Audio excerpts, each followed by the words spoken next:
शेर ने लिया गाय की परीक्षा। एक पहाड़ी के नीचे रामगढ़ नाम का एक गांव था। गांव के सारे जानवर हरी घास खाने के लिए सुबह उसी पहाड़ी के ऊपर बसे जंगल में जाते और शाम होते होते घर वापस आ जाते थे। हर दिन की तरह लक्ष्मी नाम की एक गाय अन्य गायों के साथ उसी पहाड़ी के जंगल में घास खाने के लिए गई थी। वह हरी घास खाने में इतनी ज्यादा प्रसन्न थी कि वह कब एक शेर की गुफा के पास पहुंच गई उसे पता भी नहीं चला। शेर अपनी गुफा में सो रहा था और वह पिछले 2 दिनों से भूखा भी था।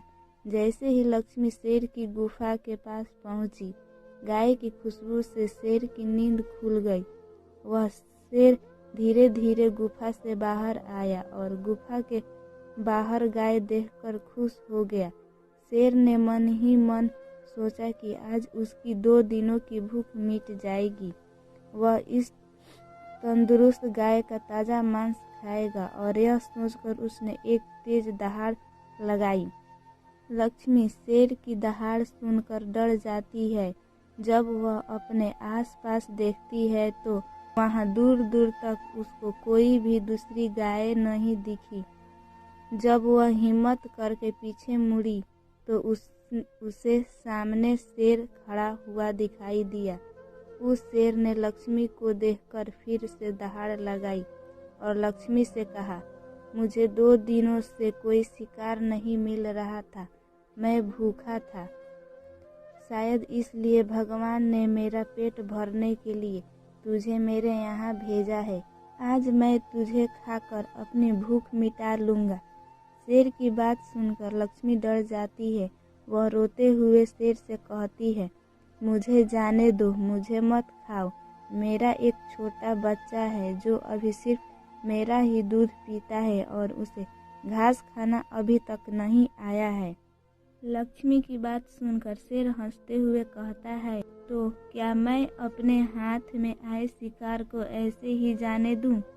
मैं तो आज तुझे खाकर अपनी 2 दिनों की भूख मिटाऊंगा। शेर के ऐसा कहने पर लक्ष्मी उसके सामने रोने लगी और विनती करते हुए कहती है कि आज मुझे जाने दो। मैं आज अपने बछड़े को आखिरी बार दूध पिला दूंगी और उसे बहुत सारा प्यार करके कल सुबह होते ही तुम्हारे पास आ जाऊंगी। फिर तुम मुझे खा लेना और अपना भूखा पेट भर लेना।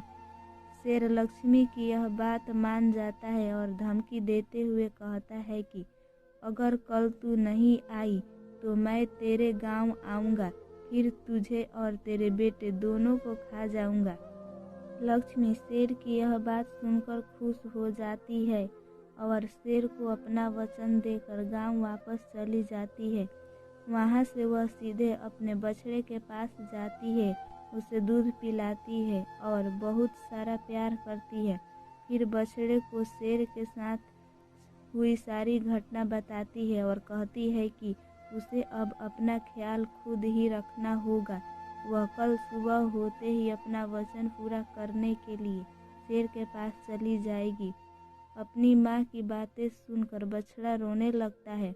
दूसरे दिन सुबह होते ही लक्ष्मी जंगल की तरफ निकल जाती है और शेर की गुफा के सामने पहुंचकर शेर से कहती है, अपने वचन के अनुसार मैं तुम्हारे पास आ गई हूँ, अब तुम मुझे खा सकते हो। गाय की आवाज़ सुनकर शेर अपनी गुफा से बाहर निकलकर आता है और भगवान के अवतार में प्रकट होते हैं।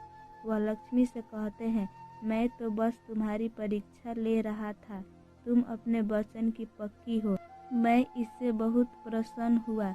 तुम अब अपने घर और बछड़े के पास वापस जा सकती हो। इसके बाद वे उस गाय को गौ माता होने का वरदान भी देते हैं और वापस चले जाते हैं। गाय भी अपने घर वापस खुशी खुशी चली जाती है। इस घटना के बाद से सभी लोग गाय को गौ माता कहने और पूजा करने लगे।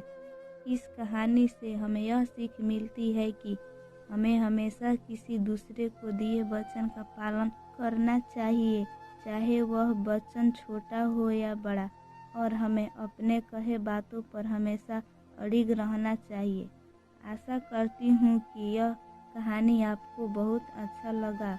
इस कहानी पर आपकी क्या राय है हमें कमेंट करके बताइए। वीडियो को लाइक और शेयर करें। हमसे जुड़े रहने के लिए हमारे चैनल को सब्सक्राइब करें। वीडियो को देखने के लिए आपका बहुत बहुत धन्यवाद।